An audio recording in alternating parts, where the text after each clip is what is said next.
Gargoyles Season 3, The Goliath Chronicles. Did it really deserve all the hate from the fandom? Merry greetings, everyone! I'm Cosmina Inspira. Welcome back! In this video, I'll discuss the rather infamous, quote-unquote, final season of Gargoyles. Actually, it's just the final fully animated season to air on TV in 1996/1997. And isn't even considered canon in the franchise. So, I'll be discussing it both as part of the franchise and as a separate thing with its own identity. What was good about it, what was disappointing about it, and its missed opportunities and potential. Reintroduced as Gargoyles, The Goliath Chronicles, the third season picks up shortly after the end of Hunter's Moon Part 3. And each episode opens with a short monologue from Goliath, setting the theme of the episode. While some were well written and even sounded like things Goliath would say in deep thought or conversation with someone, some fans felt that the opening monologues were unnecessary, and the stories of the episodes should have just spoken for themselves. To a point, I agree. Though I'll always enjoy listening to Keith David's dulcet, deep baritone. While the third season can be streamed currently as of this video on Disney+, for some reason it opens with the original series opening, instead of its own unique opening it originally had. While its CGI is really dated today, at the time I just thought it was really cool. And it set the tone for the show and its, well, then modern 1990s time period, while having moments of acknowledging past seasons. As I know, this opening can still be viewed on YouTube. How it holds up today? I'll let you be the judge.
The Goliath Chronicles opens with its first episode, and what is generally accepted by the fan base as the only canon episode, The Journey, which is also the first story of the slave labor graphics comic book series, Clan Building, which I plan to discuss in a future video. Unfortunately, it was also the last Gargoyles episode and only TGC episode to have series creator Greg Weisman as a producer and story editor, as he and many other crew members of the series were replaced as the series went from airing in syndication to airing on Saturday mornings on ABC, actually giving it that more campy Saturday morning cartoon feel. While I did grow up with Saturday morning cartoons, the campiness didn't quite suit a series like Gargoyles, which was among several reasons TGC wasn't well received by the fan base when it first aired. It may also have been because airing on a network like ABC had way tougher and tighter restrictions when it came to shows aimed at children of a certain age group, while syndication, like on the Disney Afternoon, allowed for more freedom of creativity and more explanation of mature themes. But, due to events behind the scenes and creative differences, most, if not all of the crew, were replaced, to which Greg Weisman had this to say. Part of the problem was that the staff of Chronicles took springboards I came up with and then went way south with them. One infamous example of this was how out of character on occasion some of the characters were written. A primary example being Fox in Episode 2, Ransom. This is a meme I found which pretty much explains it. However, in slight defense of this, she was overcome with emotion and worry for her kidnapped baby. People tend to think irrationally when overcome with grief and traumatic experiences. However, I'm also certain if this episode was written a little bit better, Fox would have been allowed to shed her tears, then pick herself up and joined her husband and the clan in finding and rescuing baby Alex. But, in my opinion, what would have made it even better, taking the episode as is, and not just comparing it to what Greg Weisman intended, it shouldn't have been so easy for the antagonist's goons to so easily break into a high-tech security building owned by a man as rich as David Xanatos. With that security system that stood up to a near-literal god, Oberon? If it was that easy, that tells me the quarrymen could have kidnapped Alex and even tried to kill the Gargoyles while at it. A missed opportunity for a possibly more compelling story. 2 birds, 1 stone kind of thing, so to speak. But Fox's character is redeemed in a later episode, Broadway Goes to Hollywood, in which she uses what looks like maybe Robin Canmore's battlesuit from the Hunter's Moon saga, which I'll discuss in a later episode. Another thing not well received by Gargoyles fans was the running gag of 2 feet thick steel. How would Brooklyn even know that was 2 feet thick? In the earlier first season, when he and Lexington were kidnapped, he did say that they were surrounded by solid steel, but he didn't know how many feet thick.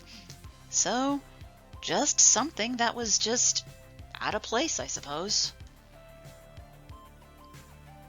Alongside the different interpretation of Ransom, the episode Runaways is another example of the new crew taking an idea from Greg Weisman and going in a different direction. While both are indeed Brooklyn-centric stories, TGC's version is about kids on the street from a broken home. Another example that could have tackled another serious issue of neglected kids and struggles on the street, alongside the theme of not running from your problems. It seems to fall a bit short, as fans pointed out how Goliath berated Brooklyn for being immature, and just forgetting he stepped up to lead the clan while Goliath was gone on the Avalon World Tour. In my defense here, Brooklyn, while he had matured, was still young and still crushing hard on Angela, who was still a new member of the Manhattan clan, and the first female gargoyle close to his age, and who didn't want to murder him. While Greg Weisman's version had Brooklyn begin his time dancing adventures and mature with a new mate, TGC's version, he's still young, and it's still understandable he'd be distracted by a pretty face, in the hopes of getting together with her, despite it was clear Angela had already chosen Broadway at this point. Speaking of Broadway, his solo episode is amusingly titled Broadway Goes to Hollywood, which I attribute to a long-standing trope or tradition of this group or this character goes to Hollywood of the 1980s and 90s. It was like some weird requirement for cartoons of the time to try making it in the magic movie capital of the world at the time. While the title itself is a cute joke, I'd probably laugh harder if it was Gargoyles Go to Hollywood and the episode involved the whole clan. Anyway, Fox in this episode is a little bit more at her best and shows her connections in the entertainment industry. She gets Broadway to appear in a one-on-one interview with a talk show host who only appears this one time. And I think in a role that could have been better filled by Travis Marshall, who's already canon. This is also the last time we get to see Jackal and Hyena, and their only appearance in TGC. While understandable, and I appreciate the idea of showing these former teammates appear in an episode to interact, it's another missed opportunity to explore the fallout between them, as well as the different paths their lives have taken. Just throwing it out there, Greg Wiseman planned to have them get upgraded and join a new Ultra Pack. In this episode, Jackal and Hyena just set out to quote-unquote discredit Broadway and Gargoyles in general, as the Quarrymen were already in a sense doing that, and human fear of Gargoyles in general was already strong in universe. It's another missed opportunity to have had the Terror Twins team up with the Quarrymen and further spread their message of hate and fear, while fulfilling Jackal and Hyena's love for causing chaos in general as well.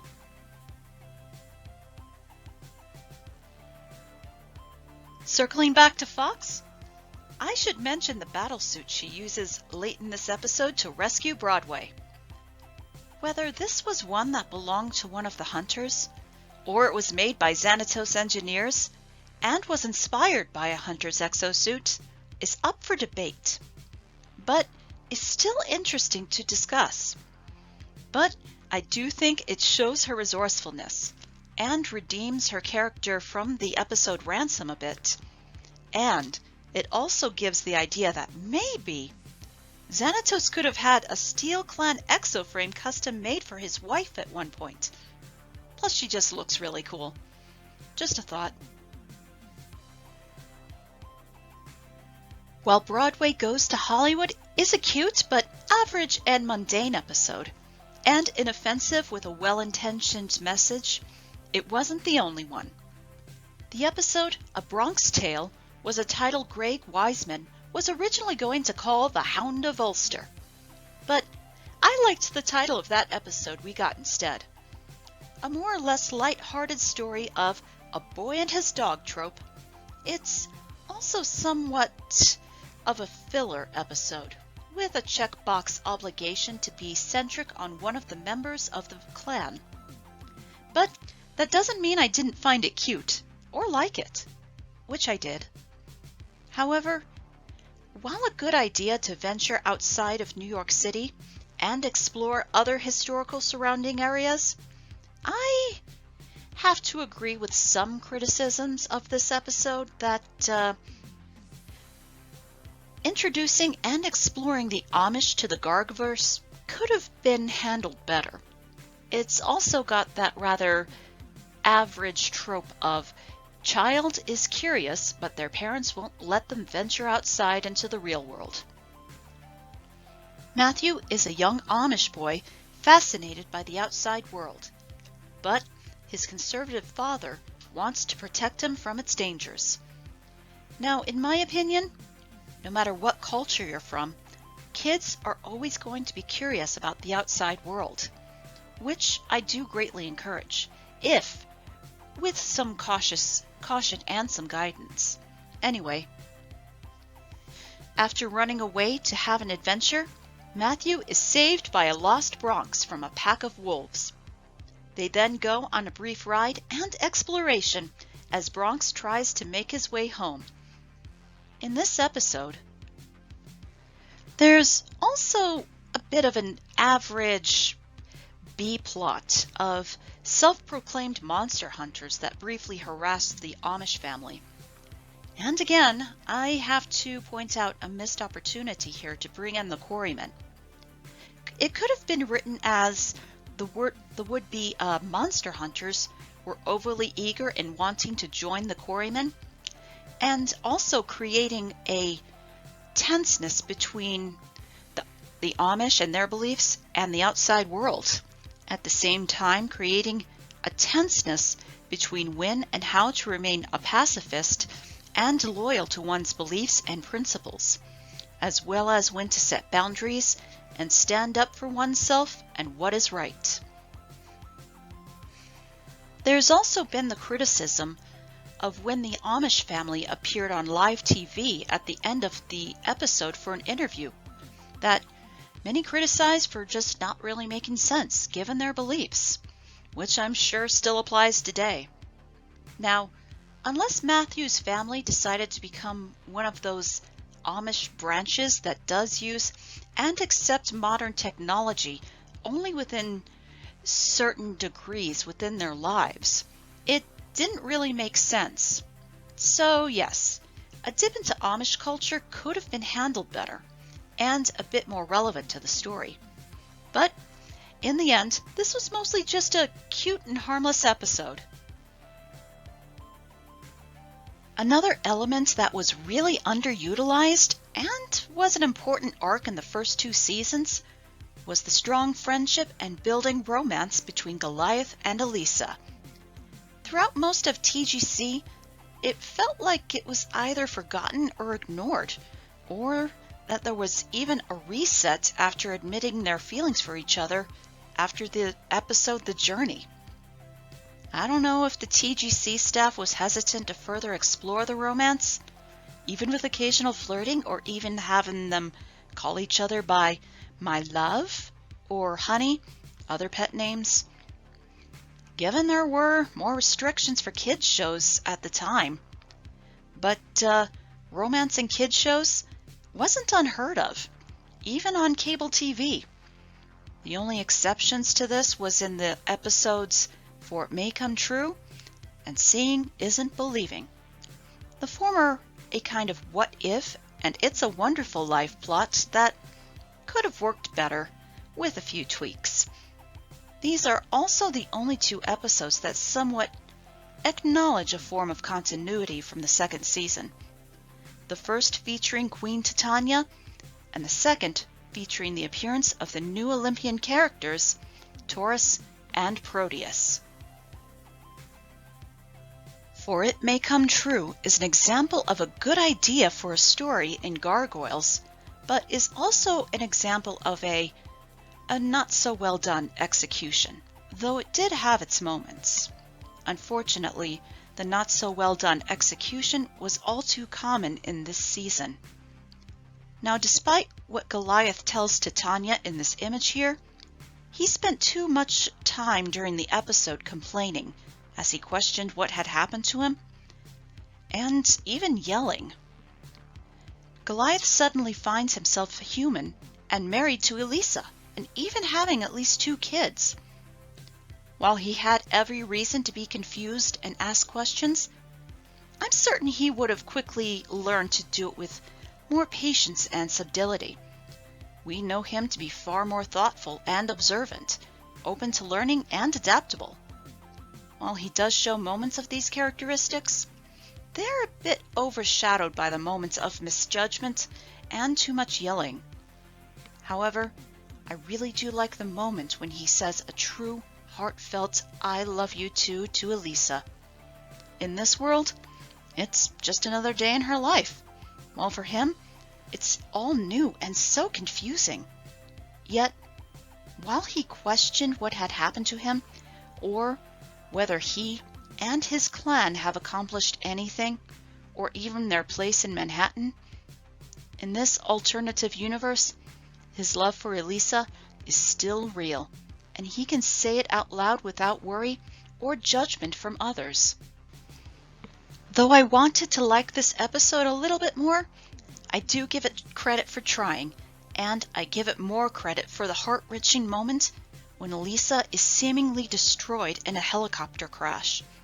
The look on Goliath's face almost made me cry, yet I knew things would be okay because most Saturday morning cartoons of the time were predictable that way.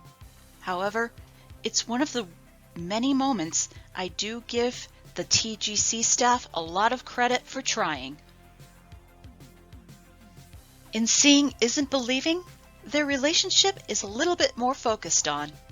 However, the main plot revolves around a mysterious figure framing Goliath for an attack he didn't do.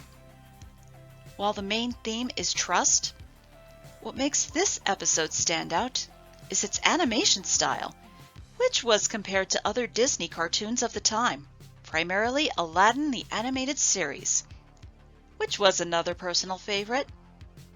Elisa in particular was said to look a lot like Princess Jasmine, and the animation had more fluidity and weird bounciness to it.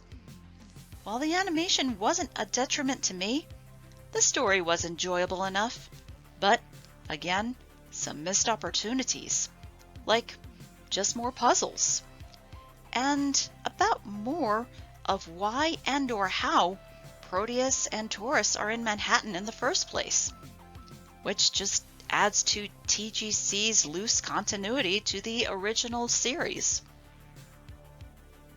While Goliath was framed in Seeing Isn't Believing, in Justice for All, he's actually put on trial, but for a supposed robbery of a jewelry store instead of attacking humans, or for gargoyle intelligence in general, as planned by Greg Weisman. And yes, I know it finally takes place in the new Dynamite comic book series, but that's for a future review. This was just another personal favorite episode, simply because it was Goliath-centric and showed moments of him at his best, even though I now see more of its major flaws, particularly the flawed way it may teach impressionable kids about the American legal system, despite its own flaws, and distracts with rather cliched Saturday morning cartoon action, and a too quickly resolved ending that is far too easy and clean. But, despite that, Goliath still wanted to show he and his clan can follow human laws with respect, even if it meant risking imprisonment forever. Even when he jumped in to protect others from a quarryman attack, he showed gargoyles still instinctively protect, and he believes in doing the right thing no matter what.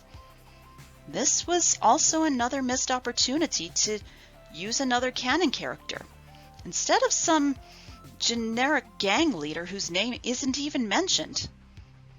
I read there was suggestions of using Tony Dracon, or Tomas Brode.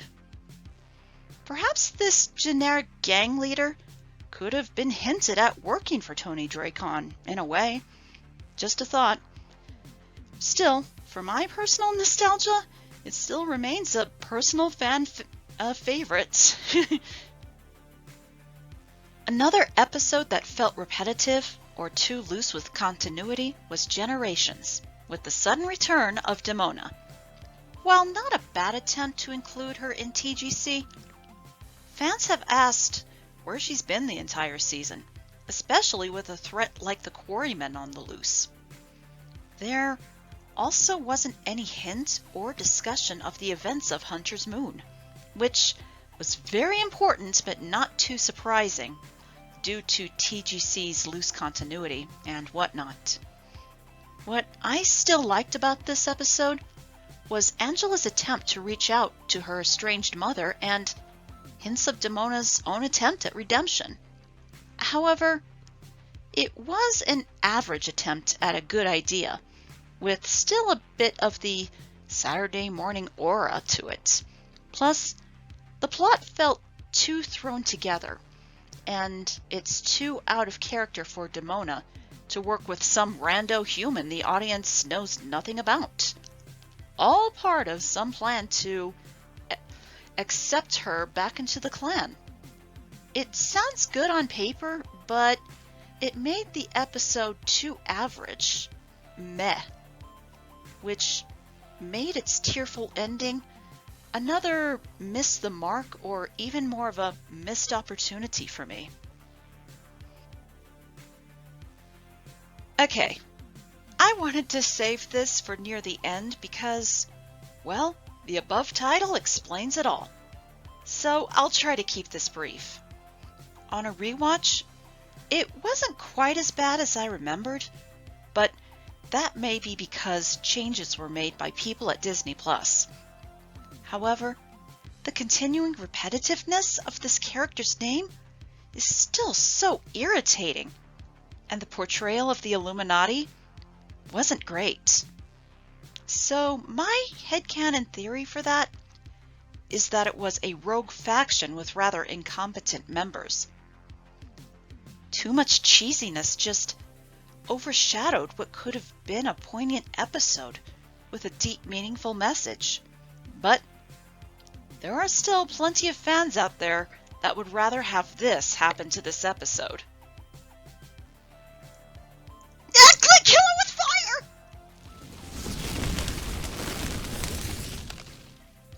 The only episode that most fans agree feels closest to the original first two seasons was Genesis Undone. It's another of the few episodes that acknowledges some form of continuity, with the brief appearance of Talon and the clones. Unfortunately, the clones have been infected with some kind of degenerative disease and are dying. So, the clan seeks, reluctantly, help from Anton Savarius to cure them, but end up battling a giant clone made of the entire clan's DNA, named Little Anton. While it had some TGC moments like animation errors or light acknowledgement of canon events and the like, it's made up for with the return of Thailog and the over-the-top if-in-character interactions between him and Savarius, and just Thailog's characterization in general. Perhaps what made it closer to a more canon episode was the fate of the clones, including Little Anton, and its sobering ending. Goliath's ending line is bittersweet, as he ruminates and remembers his clan's long sleep, and it leaves open some hope for the clone's possible future in the TGC timeline. And now, to address the supposedly main antagonists of the Goliath Chronicles. At the beginning of TGC, the Quarrymen were set up as the supposed new main antagonists of the show, yet they only showed up in a few episodes, and I've already mentioned times they were a missed opportunity. While initially set up as a kind of vigilante group of quote-unquote concerned citizens in the show, they just became more like your typical cartoon villains. Bad guys just trying to outdo heroes instead of normal people, fearful of seeming monsters. In an odd way, being written at first as such a group and then more as a villainous group could have worked. As no doubt with a leader like John Castaway, an extremist fanatic would likely take in anyone eager to quote-unquote smash some stone, as it were. If such a story arc were explored, perhaps the season would have received a bit more leniency. Also, it might have helped to hint at Castaway's true identity as John Canmore, as throughout TGC, it was never explained who Castaway was, and he was just another villain that came out of nowhere. Coming near to the end, a finale like Angels in the Night had potential to be great and provide forms of closure, as it turned out to be not just the season finale, but the series finale, which I didn't realize at the time.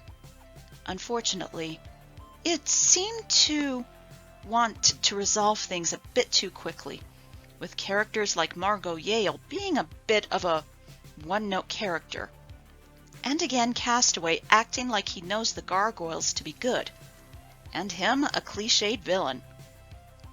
While saving the out-of-control train was a great note to end on, like Goliath's monologue, it was only bittersweet, and could have been better.